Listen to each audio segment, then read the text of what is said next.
were in Austin, Texas for a good while, and I wonder why you chose to go there and how things sort of evolved for you from there. Austin just made sense to me. I have some family there, and I've met some really great people through touring over the years. And also Mike McCarthy, that produced the The Mountain, lived in Austin and had a studio there. So I knew I was going to go there to record the record anyway. So all those things, it made sense. Speaking of The Mountain, it's a beautiful album. Oh, thank you. And talk about how that record came together for you guys. The album has a lot to do with the sort of my transition of moving and sort of adjusting to and being in a new place and how my life was at the time. And I guess and some of the bluegrass instruments sort of incorporated into it. I think were inspired by the previous fall. We had played a festival in San Francisco called Hardly Strictly Bluegrass, and I think I just got really inspired throughout the day. Like I walked and just heard some really, really beautiful music. And I don't know if I would consider like the songs on The Mountain that have those instruments incorporated to be bluegrass songs, but I just really wanted to incorporate those kinds of instruments at some point. How do you guys write songs together? Do you write lyrics first? Do you work together in the studio? Erica's got an amazing mind. She carries melodies around in her head for like years. It's pretty wild. I've never met anybody that does that. It's pretty incredible. Oh, thanks. You got memory like an elephant. Yeah, I do. I never forget songs that I feel like are good ideas. Like they'll pop back in my head 3 or 4 years later. I'll work on it, and I'm like, I can't find the right parts for it. I guess I'll just wait till they come to me, and it happens. So, I mean, I have some ideas that might go on the next album that I've actually had in my head for like a decade. But I'm finally maybe starting to find some changes that I think fit well. Like it's in a way for me, I want to force a song. Like I feel like it has to just flow right, and you know when it doesn't flow right. Yeah, Tom Waits is always saying that songs are like, what was he saying? Songs are like children, and sometimes they're bad, and you have to put them in timeout and leave them there for a little while. I like that. Yeah, I think that's what Tom Waits goes.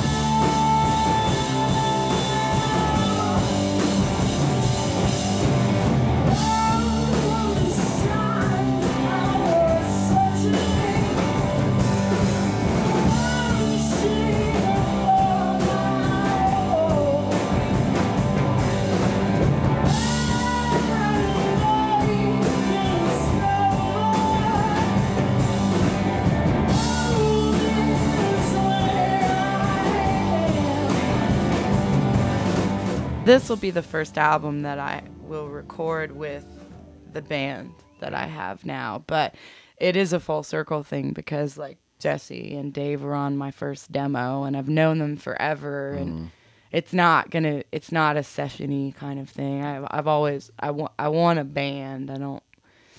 I want to work with people that I know. Yeah, not just hired guns. And you have instincts with each other and things. So,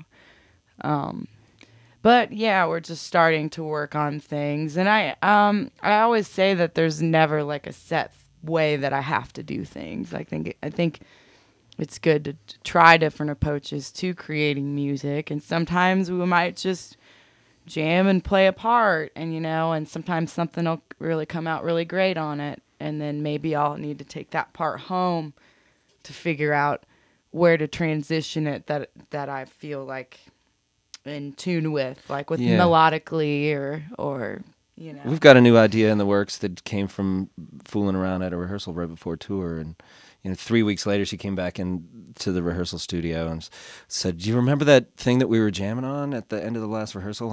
I said no. But of course she remembered it perfectly. She was like, "You played this." Like, so I'm sort of trying to remember it, and then it sort of works up into something.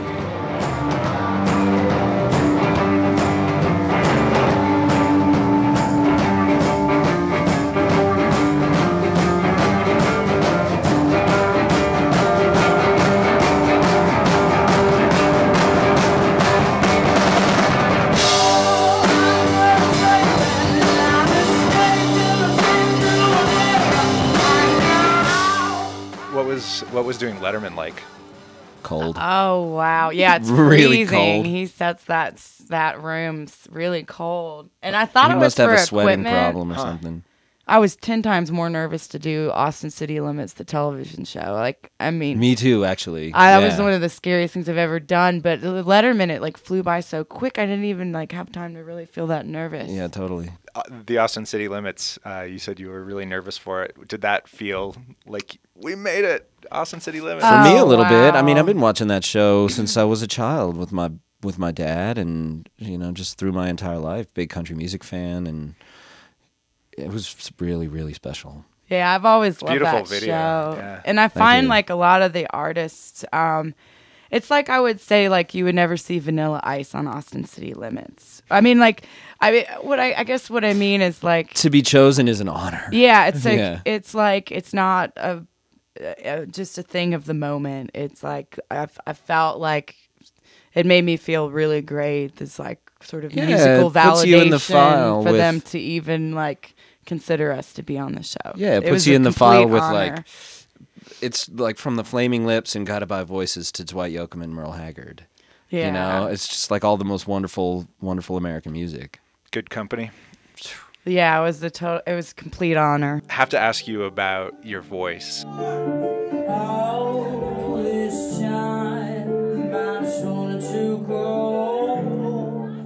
I've always wanted to be a singer since I was just old enough to think about doing anything. Like maybe, I don't know if I was 3 or 4, 5. Just very young. I've always wanted to sing, but I never even sang around the house or anything. I was a bit shy about it. Something in me felt like I was going to be able to do it. Well, we're glad you're stopping through again. Thanks for thanks having for us. having us. Yeah, Jesse Eva and Erica Wennerstrom, thank you so much. thank you. Thank You you. take care. Yeah.